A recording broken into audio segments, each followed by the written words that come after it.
Welcome back everybody to another lecture here in History 1302, and today the topic that we will be covering is that of Reconstruction. Now, last week whenever we were in class we talked about the American Civil War. However, today we're going to start talking about the lingering effects of that conflict on American society, because after that major conflict we will see that the nation will need to be reconstructed, both northern as well as southern society. Now briefly, let's go ahead and talk about just for a moment the effects of the Civil War. Now the American Civil War, it would cost the nation about 750,000 American lives, and on top of that we'd also see that there would be millions of dollars in property damage that was incurred both in the North as well as the South. On top of that, we also see that there will be 4 million individuals who are instantly freed from bondage. And this raises several questions as we leave the Civil War. How is the nation going to proceed moving forward? Especially on how should they reconcile the nation, bring it back together, and also what should happen to those 4 million individuals who were freed from bondage. And this will set up two major goals for the period of Reconstruction that some Americans are going to look to achieve. The first of these goals would be that of sectional reconciliation. Now, sectional reconciliation will be the primary goal after the end of the Civil War, to bring the nation back together, especially after these last 4 bloody years. However, for many Americans, this won't be the only goal, because we'll also see the other lingering question: what is to become of those 4 million individuals freed from bondage? They would also look to address this issue, and that would lead to the second major goal of Reconstruction: how to integrate them into society, how to bring about racial justice. And so with these two goals in mind, as the nation leaves the Civil War, over the course of the next really better course of a decade, we will see that the nation will struggle to try to achieve those goals. And as we go throughout this lecture, there's one question I want y'all to keep in mind. Will the U.S. become successful in achieving both of those goals, or will this period of Reconstruction be a failure? And I'll ask y'all that same question by the time we get to the end of the set of lecture slides. But anyways, with these two goals in mind, and now that we've understand the effects of the conflict, let's start talking about Reconstruction. Now, Reconstruction, it will begin actually even before the end of the Civil War, because before the fighting was ending, we saw that even since the beginning of the conflict, the nation realized at some point it would have to reconstruct itself, especially on the big question on how to reintegrate those southern states back into the Union. And this creates a big debate in the early days of the conflict.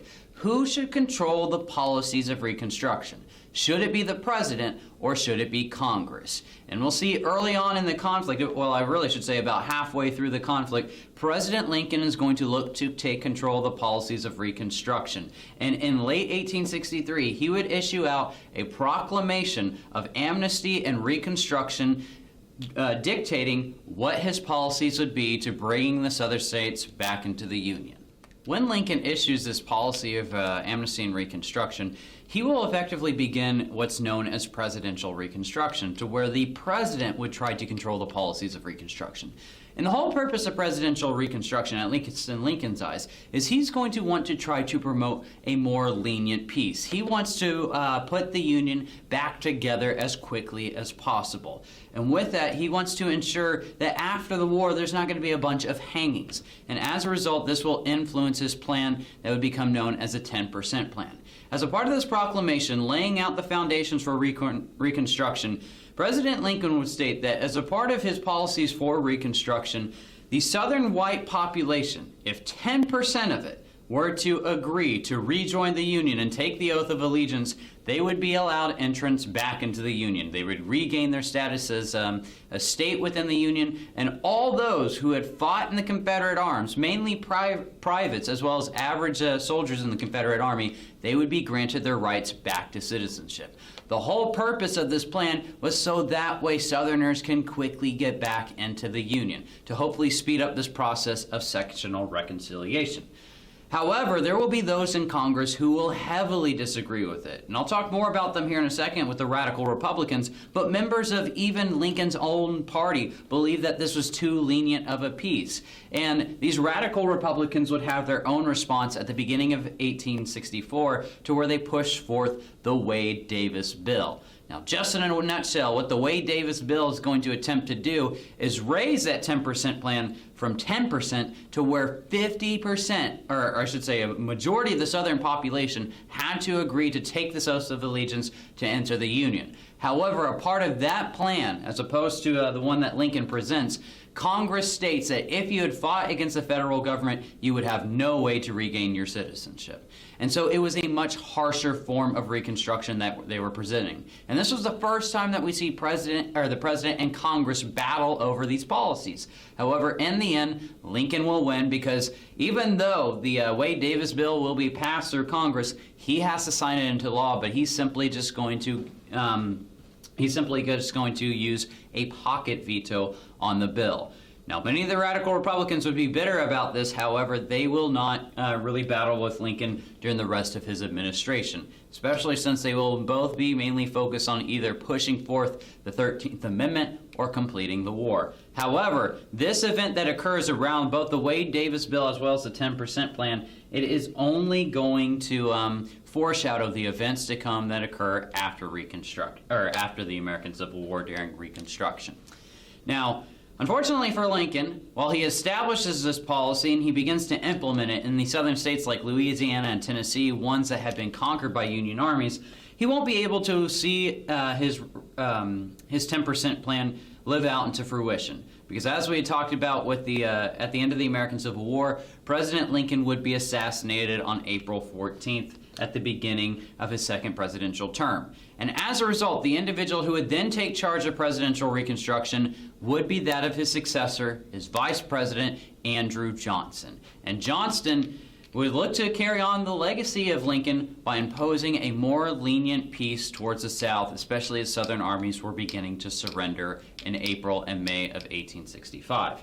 And his plan would look strikingly similar to the 10% plan, but it would be dubbed as Johnston's Restoration Plan.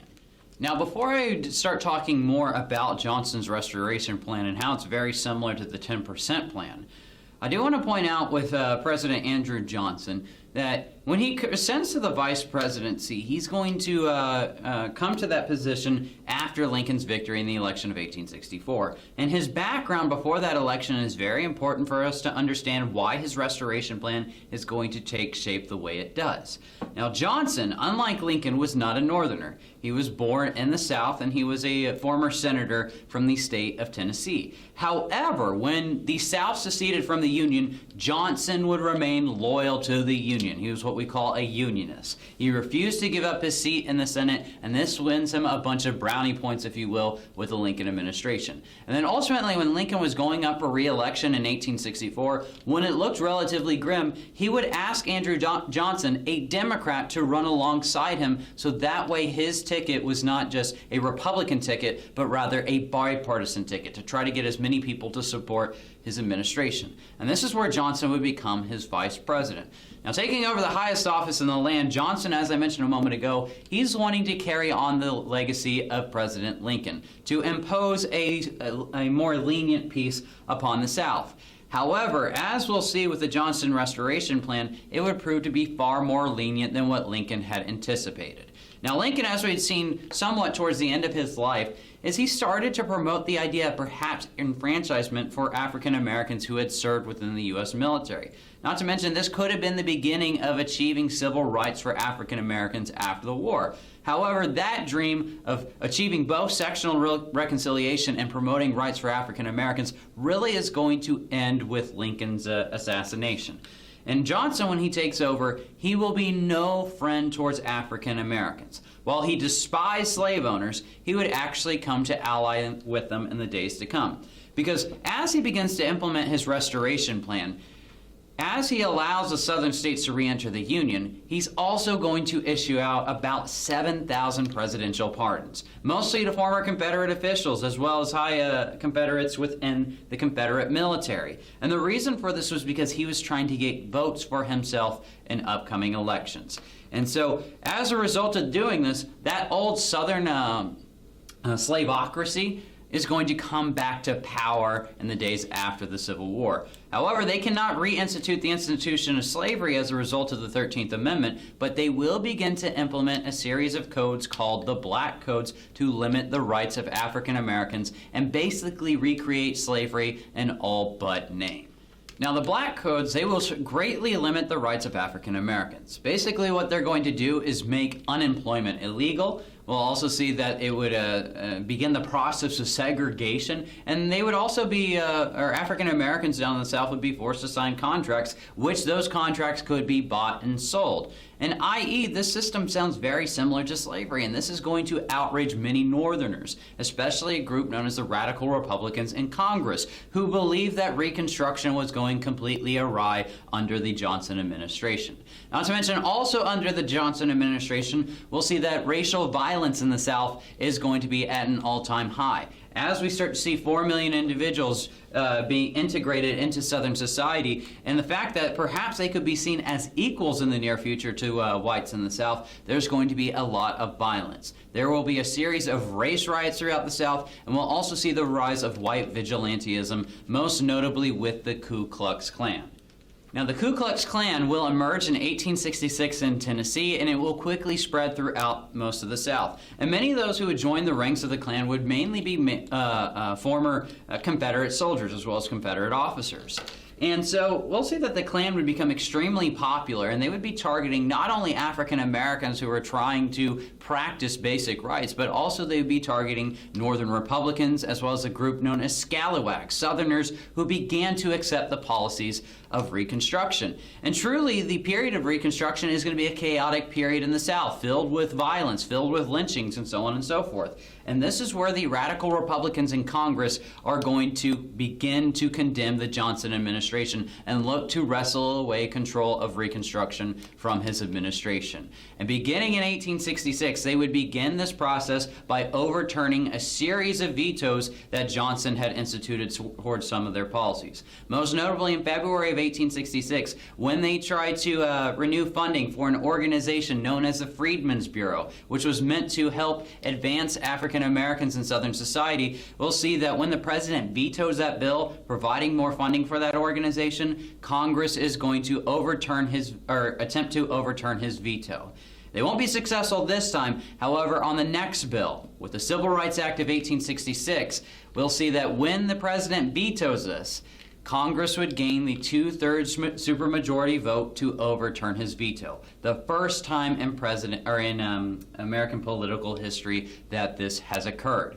And from here, when they overturn his veto and implement the Civil Rights Act of 1866, which would lay the pathway for citizenship for those formerly enslaved persons, this would begin what we would call Congressional Reconstruction, to where Reconstruction and its policies would no longer be in the hands of the president, but rather within Congress's hands. Now, beginning in 1866 and carrying out to the end of Reconstruction, we'll see that Congress would take control of the policies of Reconstruction, and mainly being led by this group of radical Republicans who were more progressive Republicans interested in promoting civil rights for African Americans. We'll see that they would look to implement a more harsh form of Reconstruction on the southern states. We'll see that they would not allow the entrance back into the Union in the southern states until they met that 50% majority of the white population to agree to rejoin the Union. On top of that, they're also going to make sure that the southern states adopt several constitutional amendments that we'll see passed during this period, and I'll talk more about those Reconstruction amendments here in a moment. And then also we'll see that to enforce the policies of Reconstruction, to ensure that African American rights were being protected in the South, they will also implement the Military Reconstruction Act, which will ensure that in the South there would be a military presence to enforce the policies of Reconstruction. Well, this is only going to heighten tensions in the South, and we'll see that it would also contribute to the widespread violence throughout that region.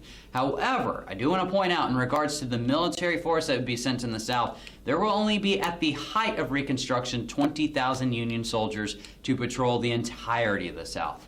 That is not enough to ensure that everybody, especially out in the countryside, accepted the policies of Reconstruction. But nonetheless, they would slowly take away power from President Johnson and slowly begin to take apart his Reconstruction policies. And we'll see that in the midst of this atmosphere, they will also look to remove Johnson from office entirely. By 1868, they'll bring up charges against Johnson to where they would look to impeach him and remove him from office. And by May of 1868, they will effectively impeach President Johnson. Now, they won't remove him from office, only missing the vote by one singular vote, but nonetheless, they would, for the first time in American history, impeach a president, mainly because of their disagreements over how Reconstruction should be operated.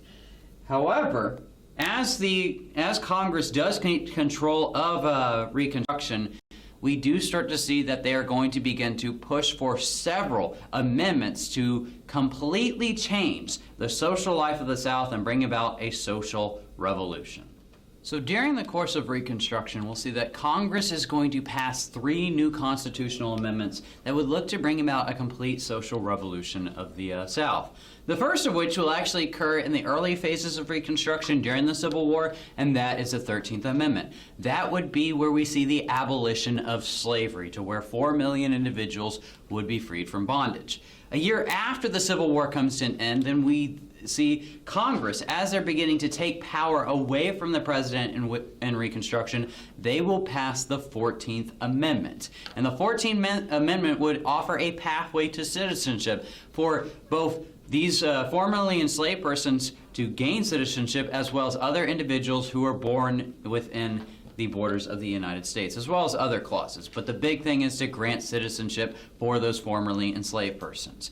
And then the last amendment that would be passed during this period would be that of the 15th Amendment. This will be the fruition of the 14th Amendment to grant rights to vote to those who were formerly in bondage. And so with the 13th, 14th, and 15th Amendments, as mentioned before, it was supposed to create a complete social revolution in the South. And by the early 1870s, it looks like we might begin to see this take place. With the passage of the 15th Amendment, now that African Americans had gained the right to vote, they begin to vote into office black office holders who will begin to support Reconstruction policies that would support their communities.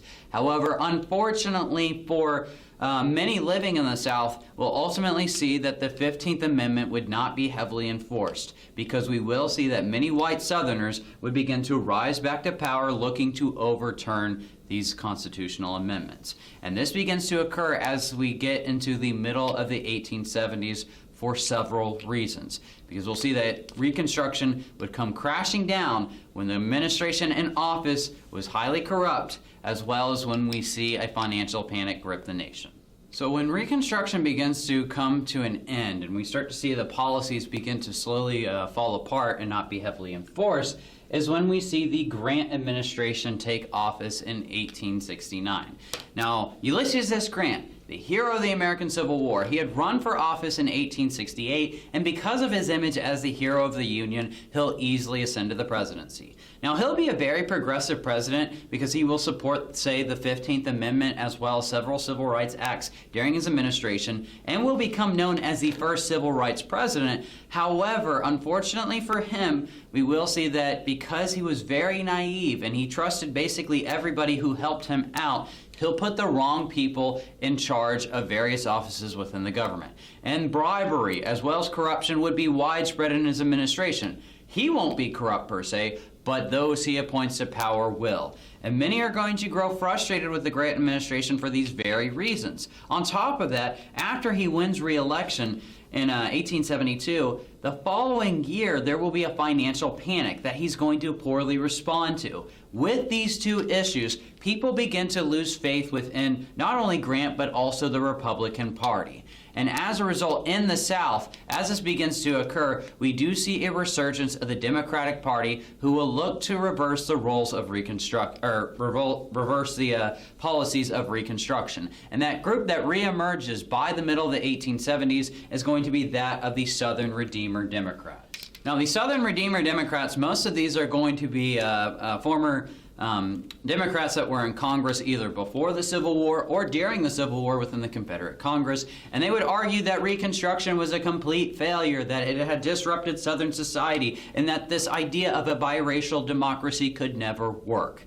As a result, once the Grant administration begins to falter, we'll see that they would begin to fill that power vacuum. The Democratic Party would see a resurgence in the South as we approach the midterm elections of 1874, and likewise in the North, we'll also see that the Republicans will begin to lose ground and the Democrats would come back to power. And after those elections, we'll see that the Democratic Party would regain majorities in one of the houses of Congress. And after this, we'll see slowly those policies would begin to be overturned. Not to mention, as you see the Southern Redeemers rise in the South, they're not going to enforce the 15th Amendment. They will begin to pass the earlier forms of the Jim Crow laws that we'll talk about in the future and begin to institute racial segregation. Now, the Grant administration, to his effort, he will support a Civil Rights Act in 1875 to hopefully stop this process of segregation. However, while it does get passed through Congress, it will not be enforced in the South. And basically, all the policies of Reconstruction will come crashing down within the American South. Now, as this is all occurring, we're fast approaching another presidential election cycle, which would prove to be critical, especially for the future course of Reconstruction. And in the election of 1876, we'll see that Ulysses S. Grant, while he served 2 terms, he was thinking about running for a 3rd term. There was no constitutional amendment that limited him. However, because of his growing unpopularity, he would decide to step down. In his place, the Republicans would nominate Rutherford B. Hayes. However, it looks like it did not matter at all whether or not the Republicans nominated somebody else, because it looked like the Democrats would win. And on election night, Samuel Tilden, the Democratic candidate, would gain a majority of the popular vote. However, he would not gain a majority of the electoral vote, which was necessary to win the election. What we see occur then is a contested election, because neither did Hayes gain this electoral majority. And as a result, it would go before the House of Representatives, where a committee of 15 House members would convene, 8 of them Republicans, 7 Democrats, to decide who would be the winner of this election. Well, in the end, at the beginning of 1877, this committee, mainly made up of Republicans, is going to state that Rutherford B. Hayes is the winner of this election and gain the necessary electoral votes to win the election. However, these Republicans are also going to make a compromise with the Southerners. They are going to state that if they allow this Republican to take the White House, they will officially withdraw all federal troops from the South and end Reconstruction in the South. And this is known as either the Compromise or the Corruption of 1877. And so when this compromise is agreed upon, we'll see that Rutherford B. Hayes would be announced as the 19th President of the United States. And living up to their end of the bargain, the Republicans would withdraw the last federal troops from the South. And as these federal troops withdraw from the South, we do see that Reconstruction officially comes to an end. And as a result, the nation looks far different in 1877 than it did in 1865. However, for better or for worse, we will see moving forward that the nation will only continue to change, and it will struggle with the legacy that Reconstruction leaves. Now, to finish up this lecture, I just want to return back to that initial question that I had asked y'all at the beginning of this topic. The question I asked y'all is, was Reconstruction a success or a failure? Well, in some ways you could make an argument it was a success because the nation was brought back together. However, in the days after the Civil War, we'll continue to see sectional animosity would persist. And remember, with the downfall of the Reconstruction policies, the rights of African Americans, while they had been gained through the 14th and 15th Amendments, they'd be completely ignored when we get to the Jim Crow laws. Segregation became the law of the land, and once again, with the end of Reconstruction, we see African Americans are stripped of their basic civil rights. And so while in some ways you could say it's a success, in many ways it's ultimately a failure. And America, for the better course of the next 80 plus years, is going to have to struggle with the legacies of Reconstruction.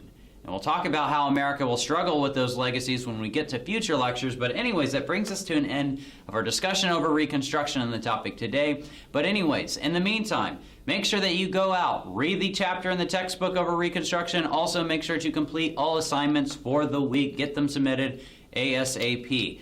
Also, make sure that you are viewing all materials that are posted online. And if you do have any questions in the meantime, feel free to reach out to me. But otherwise, everybody go out, be safe. I'll see you all next time.